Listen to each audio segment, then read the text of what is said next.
So the role of the chief pharmacist, along with the rest of the pharmacy team, is to make sure that patients have timely access to medicines, access to the right medicines, that medicines are used as safe as possible, and that patients can get the best out of their medicines. In the 6 months when I started to work with Jeff, he was thrown everything from every side going. He had a massive incident to look at, he had an internal audit to look at. Whatever we threw at him, he managed to keep going and did it with a smile. I think because I'm quite a strong reflector, so I'm very comfortable taking myself out of the situation to give it some thought and then to come back to it with perhaps a better answer than I could have provided immediately. So for me, he doesn't just take the trust values of ABC. There's another couple that I threw into the nomination. One was D for dedication and the E for excellence. I don't consider myself to be a hero, but I think the whole of the pharmacy department, we're perhaps often not as visible as other healthcare professionals are, yet the work is fundamental to the organisation.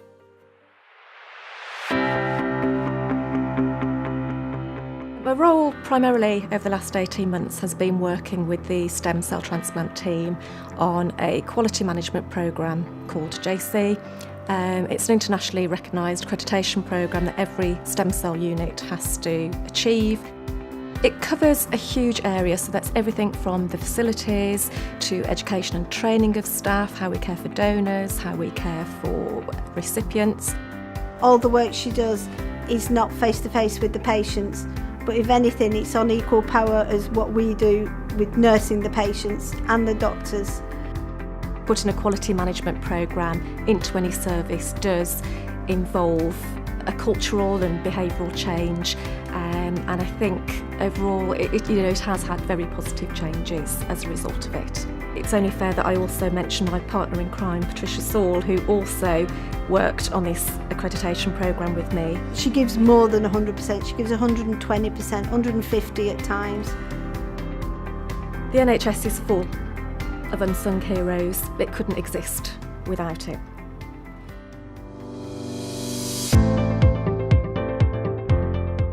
We have a team of 8 women. We work on a rota basis, but we cover 7 days a week, 364 days of the year.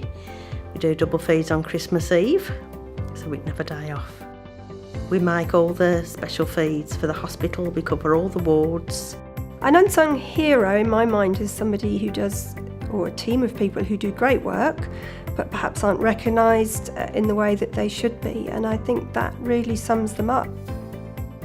We do alleviate pressures. We'll make a feed at the drop of a hat for anybody. We'll do anything for anybody. We look after the breast milk for the wards that don't have freezers. Nobody knows what we do, but all of a sudden, at 2:30, your fridges are full of feeds. We can knock up between 500 and 700 bottles a day. For our role, they are unique because without them, all the decisions we made aren't put into practice. And we have a deadline for sending feeds. It's a job well done. We are an elite and unique team.